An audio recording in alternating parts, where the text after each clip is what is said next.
అందరికీ నమస్కారం. బిఎస్ ఛానల్‌కు స్వాగతం.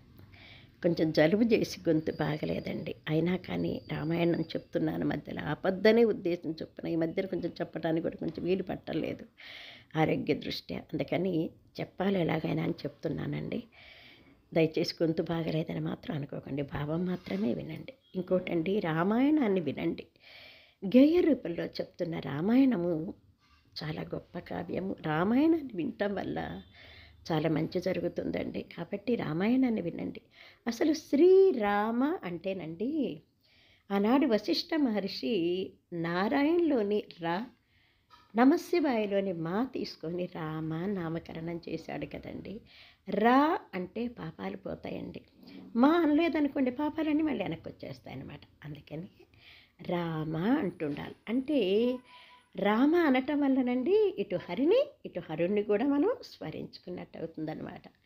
అందుకని ఒకేసారి మరి ఇద్దరు దేవుడని పూజించినట్టు అవుతుంది కదండి. పైగానండి రామనామం ఎంత గొప్పదో మీకు తెలుసు కదా.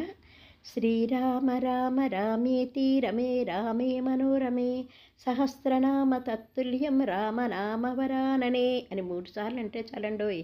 విష్ణు సహస్రనామాలు పారాయణంత చేసినంత ఫలితం దక్కుతుంది కదండి. అంటే సులువుగా పలికేటువంటి రామనామం ఎంత గొప్పదో చూడండి మరి. కాబట్టి రామాయణాన్ని వినండి, దయించి ఆదరించండి. మన ఛానల్ ఎంతవరకు ఎవరైనా సబ్స్క్రైబ్ చేసుకోకపోతే సబ్స్క్రైబ్ చేసుకోండి. శతానంద మహర్షి విశ్వామిత్ర మహర్షి గురించి చెప్తున్నాడు రామలక్ష్మణులకి.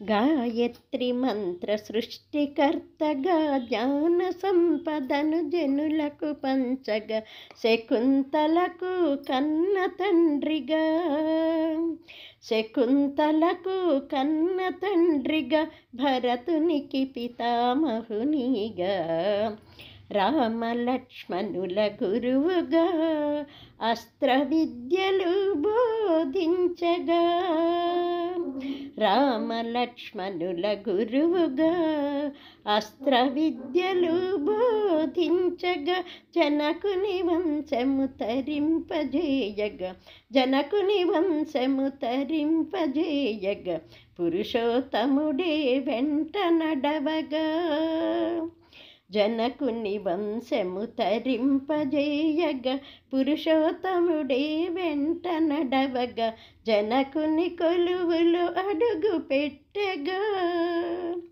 జనకుని కొలువులు అడుగు పెట్టగా, జనకుని కొలువులు అడుగు పెట్టగా.